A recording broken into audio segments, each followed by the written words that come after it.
సిద్ధం చేసుకోవాల్సిన అవసరం ఉందా లేదా? ఇంకా రాజకీయాల ముసుగులో ప్రభుత్వం చేసే కార్యక్రమాలను అడ్డుకునే వాళ్ళను క్షమించుకుంటూ పోదామా? మీరు ఒక్కసారి ఆలోచన చేయండి. ప్రజలకు తీర్పు ఇచ్చిండ్రు.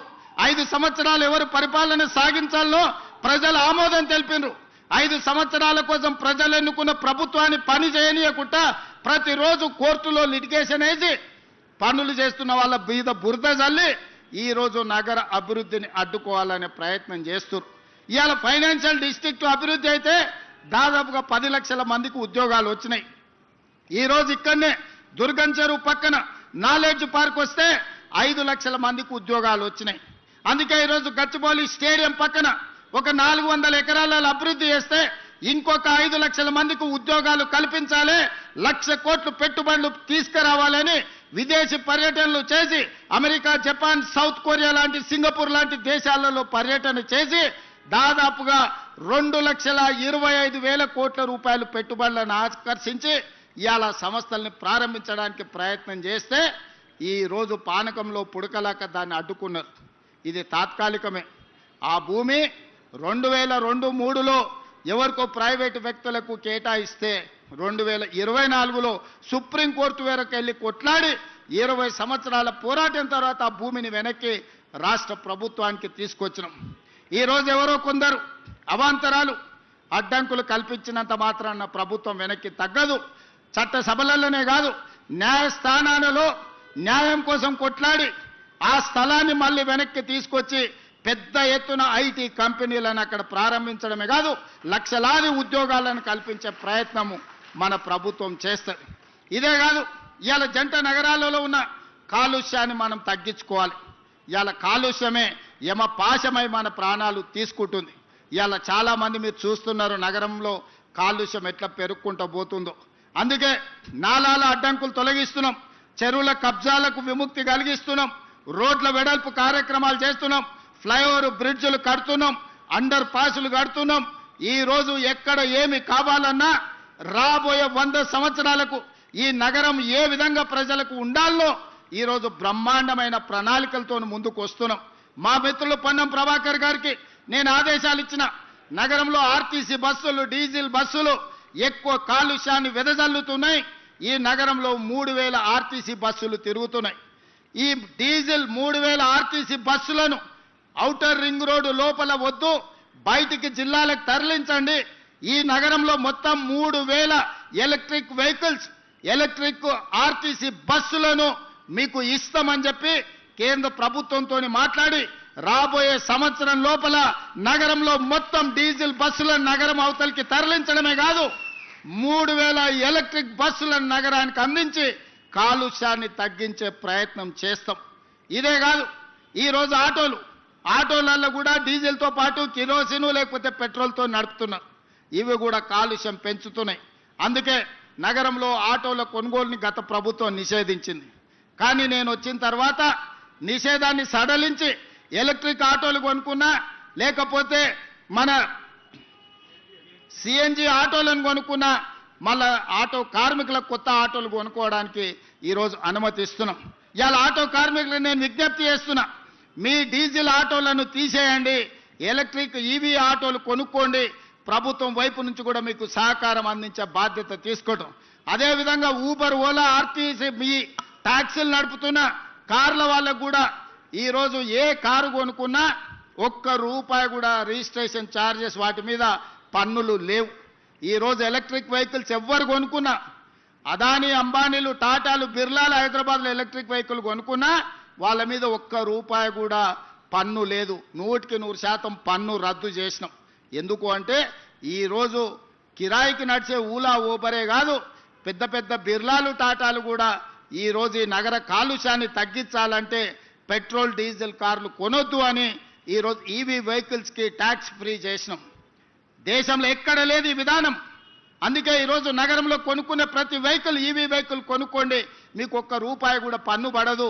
డైరెక్ట్ కారు కొనుక్కొని రిజిస్ట్రేషన్ చేసుకుంటే సరిపోతే మిగతా ఏ పన్నులు కట్టాల్సిన అవసరం లేదు. అదేవిధంగా నాలాలు కబ్జాలు చేసిండ్రు.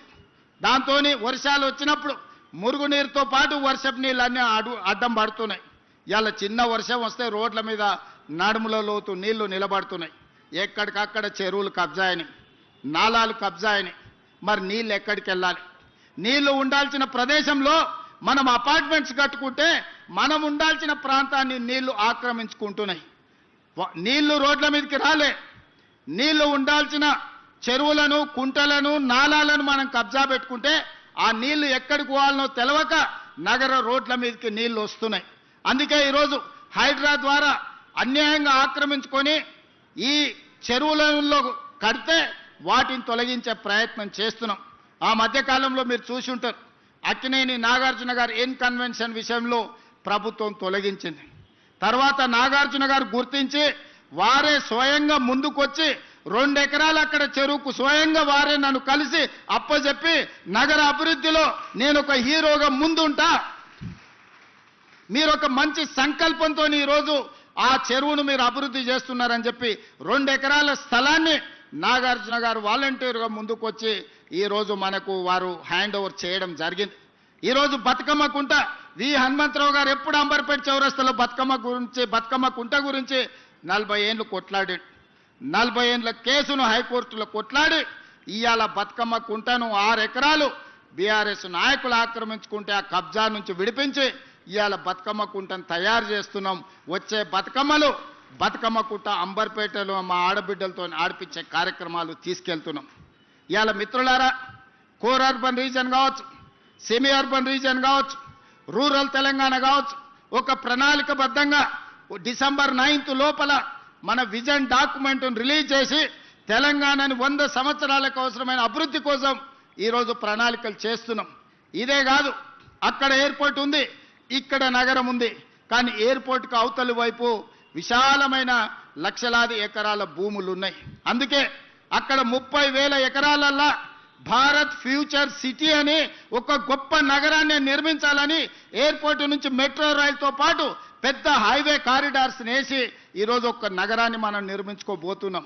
ప్రపంచంతోనే పోటీ పడే నగరాన్ని అక్కడ స్పోర్ట్స్ యూనివర్సిటీ, అదేవిధంగా ఆర్టిఫిషియల్ ఇంటెలిజెన్స్కి సంబంధించిన ఇన్వెస్ట్మెంట్స్, అదేవిధంగా ఫార్మా కంపెనీలకు నాన్ పొల్యూటెడ్ ఇండస్ట్రీస్ కోసం, ఐటీ కంపెనీల కోసం, అదేవిధంగా ప్రజలు నివసించడానికి అవసరమైన ఒక్క గొప్ప నగరాన్ని ఈరోజు అక్కడ నిర్మించుకోబోతున్నాం. 30,000 ఎకరాలల్లా దాదాపుగా 20,000 ఎకరాలు ఓపెన్ ఏరియా, ఒక 15,000 ఎకరాలు అయితే మొత్తం ఫారెస్ట్ కిందనే డెవలప్ చేస్తున్నాం. ఎందుకంటే ఈరోజు కాలుష్యం లేని నగరాన్ని నిర్మించాలి, నెట్ జీరో సిటీని నిర్మించాలని 30,000 ఎకరాలల్లా దాదాపుగా 15,000 ఎకరాలను పార్కుల కిందనే వదిలేస్తున్నాం. మిగతా 15,000 ఎకరాలలో రోడ్లు, ఇతర అభివృద్ధిని చేసుకుంటూ ఒక గొప్ప నగరానికి ఈరోజు ప్రణాళిక చేస్తున్నాం. ప్రపంచమంతా ఈరోజు భారత్ ఫ్యూచర్ సిటీ వైపు చూస్తుంది. ఆనాడు చంద్రబాబు నాయుడు గారు లేకపోతే ఇతరులు, ఆ తర్వాత రాజశేఖర రెడ్డి గారు ఈ సైబరాబాదును హైటెక్ సిటీ ప్రాంతాన్ని అభివృద్ధి చేస్తామంటే అందరు నవ్విండ్రు. ఇది అయ్యేదేనా? ఔటర్ రింగ్ రోడ్డు వచ్చేదేనా? అంతర్జాతీయ ఎయిర్పోర్టు పూర్తి అయ్యేదేనా అని. కానీ ఇవాళ మిత్రులారా, మీ కల్లారా చూస్తున్నారు ఈ అభివృద్ధిని. ఔటర్ రింగ్ రోడ్డును చూశారు, అంతర్జాతీయ ఎయిర్పోర్టును చూశారు, హైటెక్ సిటీని చూశారు, గచ్చిబౌలి చౌరస్తాను చూశారు. ఒకనాడు ఈ ప్రాంతానికి రావాలంటే 6 తర్వాత ఊరికి పోయినట్టు ఉండేది. ఇవాళ నగరమే ఇక్కడ ఉన్నది, అక్కడున్న నగరం నిద్రపోతుంది 9 తర్వాత. ఇక్కడ 24 గంటలు ఉద్యోగ ఉపాధి అవకాశాలతోని తలతల మెరుస్తుంది. ఈ ప్రాంతం కలకలలాడుతుంది. ఈ ప్రాంతం నుంచే ఈరోజు రాష్ట్రానికి అత్యధికంగా పన్నులు వసూలవుతున్నాయి. ఈ ప్రాంతాన్ని అభివృద్ధి చేయడం మా బాధ్యత. మా మిత్రుడు అరకపూడి గాంధీ గారు ఈ ప్రాంతానికి ఏం ప్రణాళికలు తీసుకొచ్చినా మా కమిషనర్ గారికి, మా హెచ్ఎండిఏ కమిషనర్కు, మున్సిపల్ కమిషనర్కు, ఎంఏయుడి ప్రిన్సిపల్ సెక్రటరీకి, అదేవిధంగా మెట్రో వాటర్ వర్క్స్ వాళ్ళకు ఆదేశాలు ఇచ్చిన ఈ ప్రాంతానికి అవసరమైన నిధులకు మీరు ఎక్కడ కూడా ఆపాల్సిన అవసరం లేదు. ఎందుకంటే ఒకనాటి ఖైరతాబాదు 7 అసెంబ్లీలు అయింది. ఇవాళ Quthbullapur, Cantonment, Kukatpally, Serilingampally, Khairatabad, Jubilee Hills, అంబర్పేటలో కొంత భాగం, ఇవన్నీ ఆనాడు పీజేఆర్ గారు నాయకత్వం వహించిన ఖైరతాబాద్ నియోజకవర్గం 7 అసెంబ్లీలు అయింది. ఇవాళ షేర్లింగం అది 2009లో. మరి 2009కి 2029కి ఒకే రకమైన పోలిక ఉంది. ఆనాడు పీజీఆర్ గారి నాయకత్వం వహించిన ఖైరతాబాద్ 7 అసెంబ్లీలు అయి 7 మందిని ఎమ్మెల్యేలు చేసింది. ఈరోజు మా మిత్రుడు అరికపూడి గాంధీ నాయకత్వం వహించే షేర్లింగంపల్లి కనీసం 4 అసెంబ్లీలు అవుతుంది 29ల. నియోజకవర్గాల పునర్విభజన జరగబోతుంది. నియోజకవర్గాల పునర్విభజన 2029లో జరగబోతుంది. 2009లో ఏ విధంగా అయితే 6-7 మంది కొత్త ఎమ్మెల్యేలను అందించడానికి ఖైరతాబాద్ ఉపయోగపడ్డదో రేపు ఈ షేర్లింగంపల్లి నియోజకవర్గం కూడా ఈరోజు మిత్రుడు అరికపూడి గాంధీ చేస్తున్న అభివృద్ధి మళ్ళా 4-5 ఎమ్మెల్యేలను కొత్తోళ్ళను తయారు చేయడానికి ఉపయోగపడుతుంది. తప్పకుండా ఈ ప్రాంతాన్ని అభివృద్ధి చేస్తాం. ఆనాడు అన్ని సీట్లను అరికపూడి గాంధీ గెలిపించే బాధ్యత ఆయనదే. ఎందుకంటే ఆయన అడిగిన అన్ని నిధులు ఈరోజు మేము ఇస్తున్నాం. ఈరోజు పీజీఆర్ గారు పేరు పెట్టడానికి కారణం ఉంది. ఆ హైటెక్ సిటీ రావడానికి పీజీఆర్ కారణం. ఈ ప్రాంతం అభివృద్ధి చెందడానికి పీజీఆర్ గారు కారణం. ఈ ప్రాంతంలో లక్షలాది మంది ఇతర ప్రాంతాల నుంచి వచ్చిన వాళ్ళకు ఒక నమ్మకం కలిగించింది పీజీఆర్. అందుకే వారి పేరు పెట్టడం సముచితం అని చెప్పి ఒక గొప్ప నాయకుడిని స్ఫూర్తిగా తీసుకొని ఇవాళ ఈ మన ఫ్లైఓవర్కి పేరు పెట్టుకున్నాం. రేపు పొద్దుగాల షేర్లింగంపల్లిలో జరిగే అభివృద్ధి రాష్ట్రానికి ఆదర్శంగా ఉండాలి. వేదిక మీద ఉన్న మా చాలా మంది నాయకులు ఉన్నారు, యువమిత్రులు ఉన్నారు, ఎమ్మెల్యేలు అవుదామని వాళ్ళందరూ ఆలోచన చేస్తున్నారు. మరి మీ అందరికీ అవకాశాలు రావాలంటే మీరు అరికపూడి గాంధీతో పాటు ఈ అభివృద్ధిలో ఈ వేగాన్ని ముందుకు తీసుకెళ్ళడానికి మీరు అందరు కలిసి పనిచేయాలి. చిన్న చిన్న విషయాలు ఎక్కడైనా ఉంటాయి, కుటుంబంలో కూడా కొన్ని భిన్నాభిప్రాయాలు ఉంటాయి. భిన్నాభిప్రాయాలు భేదాభిప్రాయాలు కాదు. మీ అందరినీ కాపాడుకునే బాధ్యత మిత్రుడు శ్రీధర్ బాబు గారిది. ఎందుకంటే వారికి చతురత తెలుసు, రాజకీయ వ్యూహం తెలుసు. పివి నరసింహారావు గారు ప్రాతినిధ్యం వహించిన మంతనికి వారు ఎమ్మెల్యే.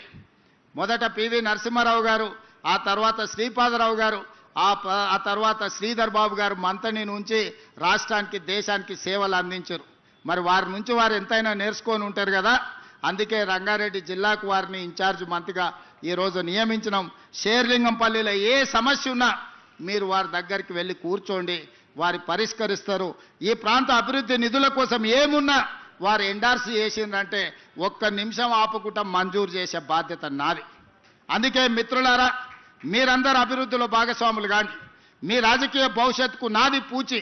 ఎవరికైనా ఏదైనా చెప్తే 100% అమలు చేసే వరకు గుర్తు పెట్టుకొని దాన్ని అమలు చేసే బాధ్యత నాది. ఎందుకు అంటే ఆనాడు కొడంగల్లో ఓడిపోయి హైదరాబాద్కు వచ్చినప్పుడు మల్కాజ్గిరి పార్లమెంట్లో దేశానికి పెద్ద పార్లమెంట్ అయిన మల్కాజ్గిరి నుంచి నన్ను గెలిపించి పార్లమెంటుకు పంపించారు. ఆ పార్లమెంట్ సభ్యత్వమే పిసిసి అధ్యక్షుని చేసింది. ఆ పిసిసి అధ్యక్ష పదవే ఈరోజు తెలంగాణ రాష్ట్రానికి ముఖ్యమంత్రిని చేసింది. కాబట్టి నగర అభివృద్ధిలో ఎంత చేసినా కూడా తక్కువనే. ఈ నగర అభివృద్ధి కోసం సంపూర్ణంగా సహకరించి, నగర అభివృద్ధి మీద నాకు సంపూర్ణమైన అవగాహన ఉంది. ఎందుకంటే 45 సంవత్సరాల నుంచి ఈ నగరంలోనే పెరిగిన నేను. చాలామంది అనుకుంటున్నారు గ్రామీణ ప్రాంతం నుంచి వచ్చాను. గ్రామీణ ప్రాంతం నుంచే వచ్చినా కానీ నేను కూడా మీలాక నగరానికి వచ్చిన. నేను ఇక్కడ డిగ్రీ చదువుకున్నా, ఇక్కడనే వ్యాపారం చేసిన, ఇక్కడి నుంచే రాజకీయానికి మళ్ళీ గ్రామానికి వెళ్ళిన. ఈరోజు నాకు గ్రామం ఎట్లుంటుందో తెలుసు, పట్టణం ఎట్లుంటుందో తెలుసు, పెద్ద నగరం ఎట్లుంటుందో తెలుసు. వీటన్నిటిని ప్రణాళికబద్ధంగా ప్రపంచంతో పోటీ పడే విధంగా మన రాష్ట్రాన్ని అభివృద్ధి చేయాలనుకుంటున్నాం. మనం ఎవ్వరికీ పోటీ కాదు, మనం ప్రపంచంతో